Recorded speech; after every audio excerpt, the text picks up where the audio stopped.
kurang lebih lah 2 bulan 3 bulan. 2 bulan 3 bulan gak ada yang masuk. Nah cobalah kita itu Ya Pak Nadiem Makarim.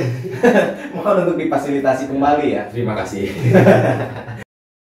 Welcome to Kamar Pergerakan.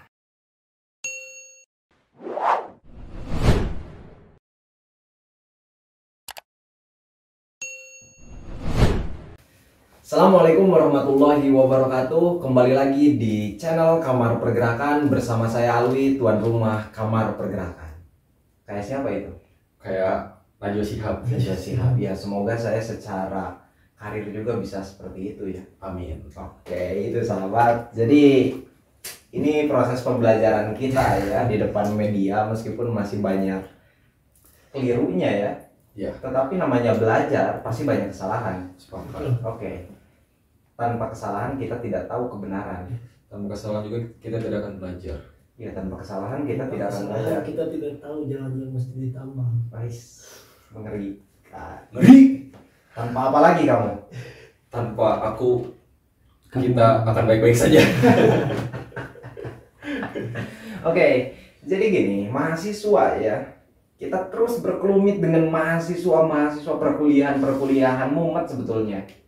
Tapi mau gimana lagi? Ya kita beraktivitas sekarang sebagai mahasiswa ya obrolan-obrolannya minimal lah mahasiswa dulu. Meskipun nanti kita akan suguhkan di sini untuk berbicara mengenai realitas sosial. Meskipun tidak terlalu banyak, tetapi minimal ada dampak positif yang didapatkan. Nah, kira-kira dengan pandemi ini kurang lebih dari tahun 2020 ya waktu itu. Pandemi itu muncul tahun 2020, kemudian banyak kebijakan-kebijakan yang dibuat pada saat pandemi, terkhusus berbicara mengenai pendidikan. Ada kebijakan berbicara mengenai pendidikan itu harus daring ataupun online. Nah, kita lihat bahasan daripada perkuliahan hari ini dengan metode daring itu efektif atau tidak menurut pandangan sahabat-sahabat ini. Ini sahabat Aji, kira-kira bagaimana ini berbicara mengenai kuliah daring itu efektif enggak sih? Menurut saya itu kurang efektif lah. Kurang efektif. Kenapa? Karena dari kebijakannya sendiri, kuliah online ini gitu terlalu sentris kebijakannya ini, terlalu urban lah. Kita tidak melihat pelosok-pelosok sana gitu. Banyak murid, siswa-siswa ataupun mahasiswa yang ada di ujung dunia sana, di ujungnya di dalam daerah, di pedalaman gitu.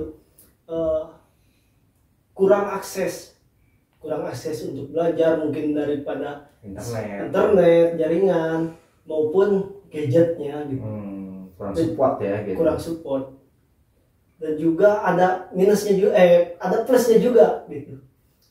Mungkin dari pelajaran fenomena hari ini gitu, mungkin kedepannya ruang-ruang perkuliahan itu memang bisa betul-betul dilaksanakan secara online gitu. Karena melihat daripada di luar negeri itu kan sudah tidak aneh gitu, ruang-ruang perkuliahan itu dilakukan secara online. Tetapi di kita sendiri itu masih kaget gitu untuk melaksanakan itu. Jadi kan kita juga sekarang itu sedang ada di bahasa ya zaman ataupun revolusi industri 4.0 ataupun ya 5.0 juga ke depan itu kan. Di situ ada persiapan yang pada akhirnya itu harus disiapkan oleh generasi muda hari ini.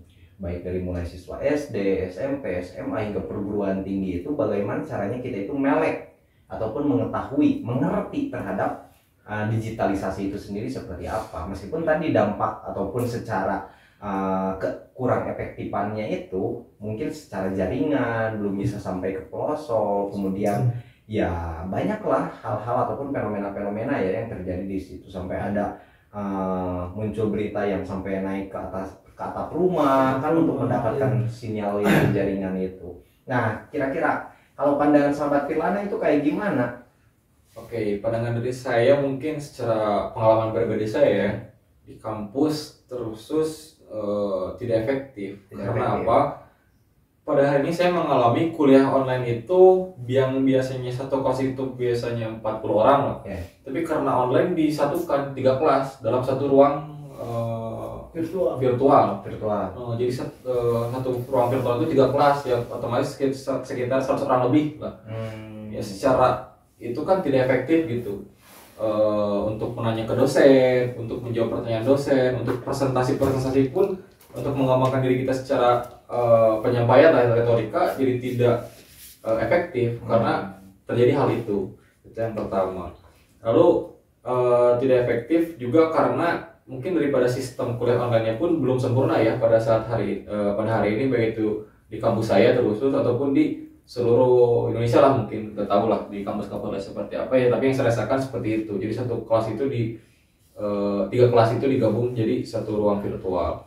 Nah itu tidak efektifnya. Nah tapi pun saya memiliki hal lain itu daripada kuliah online ini.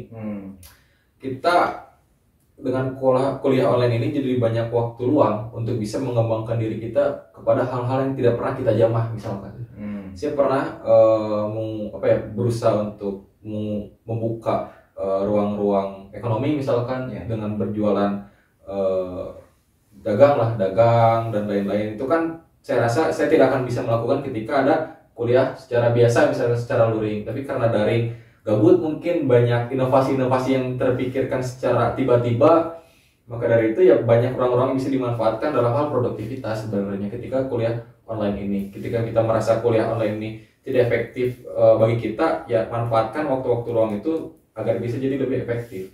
Kalau menurut saya ya, tapi tadi kata sahabat-sahabat kurang efektif ya. Kurang efektif berbicara kuliah online, tapi saya berpendapat bahwasanya kuliah online itu efektif loh sahabat. Kenapa? Jadi gini, ketika kita kuliah online, di sisi lain tadi ya yang sudah disampaikan di hal barusan itu tentang banyaknya waktu luang, tapi di sisi lain juga itu kan mengurangi ekonomi yang keluar gitu. Ekonomi misalkan ketika sahabat-sahabat itu kuliah di daerah lain misalkan, di situ kan ada biaya kos, kemudian biaya makan yang cukup ya lumayan lah gitu kan, ngerokok kan, ngopi yang kayak gitu. Itu cukup banyak gitu dampak secara ekonominya terlebih dahulu ya, itu banyak yang dikeluarkan. Tetapi dengan kuliah online kan paling kita membeli kuota, tetapi kan kuota pun itu disuplai juga oleh pemerintah kan, meskipun tidak secara full gitu ya, tidak secara full. Nah itu kan bisa menjadi salah satu ruang keefektifan gitu daripada fasilitas, di mana kita itu bisa mengurangi budgeting ataupun budget ya, ekonomi yang keluar gitu, finansial yang keluar seperti apa. Tapi dalam proses pembelajarannya sekalipun menurut saya pun itu efektif loh. Misalkan gini, ketika tadi kan dalam proses pembelajaran itu ya kita masuk Zoom, tetapi di dalam Zoom itu kan ketika kita benar-benar ingin mendapatkan keilmuan, menurut saya itu akan berdampak positif. Yang menjadi persoalannya itu individu-individunya sendiri gitu. Kalau individu-individunya sendiri itu tidak menginginkan ataupun tidak respect terhadap perkuliahan, ya pada akhirnya dia misalkan tutup kamera, misalkan orangnya tidur, materi berjalan kayak gitu. Tapi menurut saya kebijakannya itu sudah bagus gitu ataupun efektif lah gitu secara proses daripada perkuliahannya sendiri gitu. Tetapi itu dikembalikan lagi kepada lembaga yang melaksanakannya dan individu-individu di dalamnya sendiri gitu. Ketika misalkan 100 orang sekalipun gitu di dalam Zoom misalkan, ketika semuanya itu respon, ingin mengetahui daripada materi yang disampaikan, menurut saya itu baik kok, bisa berjalan gitu. Ada tanya jawab, menambah hasanah keilmuan bagi yang lain juga yang tidak bertanya. Nah itu dikembalikan kepada individu-individunya. Kalau individunya betul-betul ya pasti dia itu akan merasa enjoy, akan merasa oh efektif juga ya kayak gini, saya gak perlu ngeluangin banyak uang untuk bisa berkuliah, cuma sebatas mau aja kayak gitu. Ya saya merasakan sendiri maksudnya ya, kalau saya misalkan sekarang berkuliah, saya itu misalkan kuliah di DU ya, di Pati Ukur, di Unpad waktu itu, ongkos dari misalkan Cimahi ke sana itu kan per hari lumayan gitu.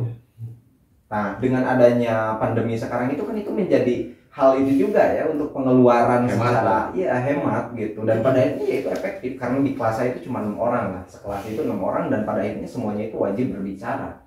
Nah, gimana sih tadi kalau 100 orang kan itu bingung juga, tapi di sisi lain tergantung individunya kalau pandangan saya. Dan juga dosennya. Dan juga dosennya. Iya, karena ada dosen yang memberi materi itu cukup boring gitu, membuat mahasiswa itu boring. Cobalah nanti untuk dosen-dosen itu punya inovasi-inovasi agar membuat si mahasiswa itu senang gitu kuliah online. Tapi kalau saya lihat ini kedepannya itu, kalau berbicara mengenai kuliah daring sekarang itu ya bisa menjadi pengingat kita gitu bahwasanya kita itu ada di zaman yang cukup asik lah gitu ya, dengan digitalisasi media dan lain sebagainya, percepatan daripada informasi teknologi. Ya kita ke depan itu harus betul-betul paham tentang media itu seperti apa. Jadi kan media itu sebagai alat yang bisa membuat kita itu lebih berarti lagi gitu sahabat.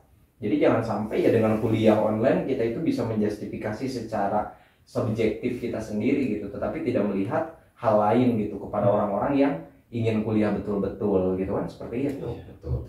Nah, selain daripada itu mungkin efektivitas, berarti efektif nggak? Menurut saya tetap tidak ya, karena hal itu tadi ketika dibandingkan dengan kuliah luring gitu ya, Iya. saya rasa berbeda, lebih tidak efektif gitu. Iya. Jika dibandingkan. Iya, tapi begitu sih. Yang saya bandingkan gitu ya.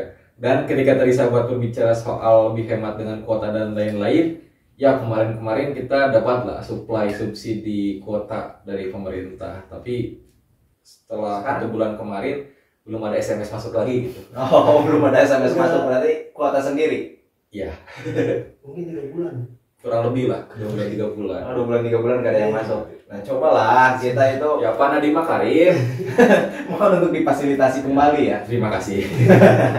Oke, seperti itu sahabat. Jadi ini cukup menarik ya berbicara perkuliahan terkhusus dalam pendidikan hari ini itu dengan ya bahasanya daring media. Ya memang sih ada emosional yang tidak terbangun. Kalau kita menggunakan banyak teori, nantilah gitu kita sampaikan misalkan teori daripada Immanuel Levinas yang mengatakan tentang tanggung jawab personal itu, ataupun bahasa pertemuan itu adalah bukan kabar ya. Jadi pertemuan adalah kabar, tapi pertemuan itu adalah proses gitu daripada memahami antara individu yang satu dengan individu yang lain, terlebih daripada epifani wajah gitu kan, bahasa secara gamblangnya. Tetapi kalau dikaji secara filsafat itu kan berbeda lagi gitu. Itu lebih kepada bagaimana perasaan kita terhadap orang lain, bahasanya seperti itu. Nah maka dari itu ya mudah-mudahan kita berdoa pandemi ini segera berlalu sahabat. Amin. Supaya nanti kita itu bisa ngobrol bareng lagi di kampus kan, melakukan kegiatan-kegiatan sosial kemasyarakatan yang sifatnya itu lebih banyak gitu kan. Sekarang kita keterbatasan kan Betul. untuk beraktivitas secara kemasyarakatan di ruang-ruang publik itu, apalagi berkerumun dan lain sebagainya. Ya seperti itulah ya Sepakat. untuk gambaran umumnya. Mudah-mudahan ini menjadi refleksi. Tetaplah semangat dalam berkuliah ya. Meskipun kondisi daring, tetapi sahabat-sahabat teguhkan dalam hati bahwasanya, yakinkan dalam hati, usahakan dengan perbuatan hingga pada akhirnya hasil ataupun sampai ataupun tidak terhadap apa yang sahabat-sahabat inginkan tergantung daripada sahabat-sahabat itu sendiri. Seperti itu ya. Seperti itu. Ya, mudah-mudahan bermanfaat. Teruslah hidup dan berkarya atau mati dalam kegelisahan. Serta jadikan setiap orang sebagai guru. Jadikan setiap tempat sebagai sekolah. Oh gitu. Iya. Wallahul muwaffiq ila aqwamit thoriq. Wallahul muwaffiq ila aqwamit thoriq, benar kan? Benar. Oh benar. Wallahul muwaffiq ila aqwamit thoriq. Wassalamualaikum warahmatullahi wabarakatuh. Salam pergerakan.